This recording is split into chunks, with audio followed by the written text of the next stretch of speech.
लालच बुरी बला। यह तो सभी ने सुना होगा। लालच का अर्थ यह है कि अधिक से अधिक की अपेक्षा करना। कभी कभी लालच से जो हाथ में है वह भी छूट जाता है। इसलिए समझदारी इसी में है कि लालच और असंतोष की सीमा को समझे। अन्यथा कहते हैं कि लालच या दुविधा में दोनों गए, माया मिली न राम। तो आइए पढ़ते हैं लालच की दौड़।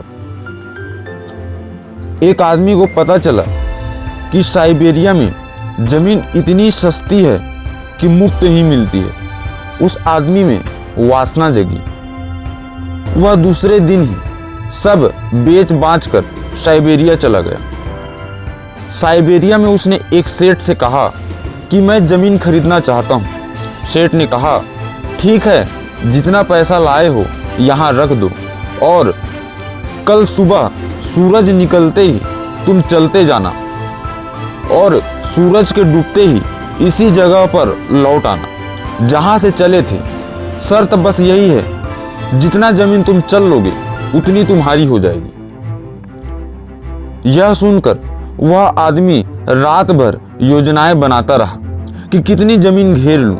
उसने सोचा 12 बजे तक पुनः लौटना शुरू करूंगा ताकि सूरज डूबते डूबते पहुंच जाऊं। जैसे ही सुबह हुई वह भागा, मीलों तक चल चुका था।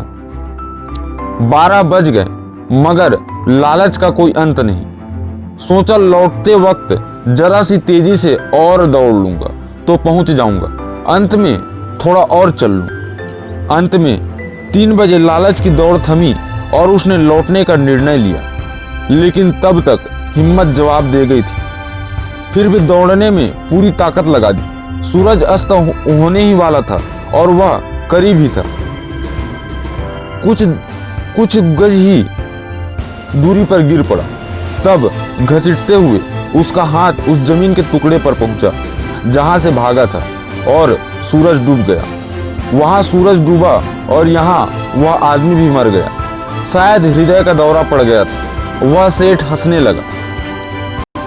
जीने का समय कहाँ है, सब लोग भाग रहे हैं। इस कहानी से हमें यह शिक्षा मिलती है कि सुविधाओं के पीछे भागने के बजाय जीवन में जीना सबसे महत्वपूर्ण है। ज्यादा की लालच में जो हमें थोड़ा बहुत मिल रहा है वह भी चला जाता है। कम से कम मुफ्त में मिल रही चीज में तो लालच नहीं करनी चाहिए।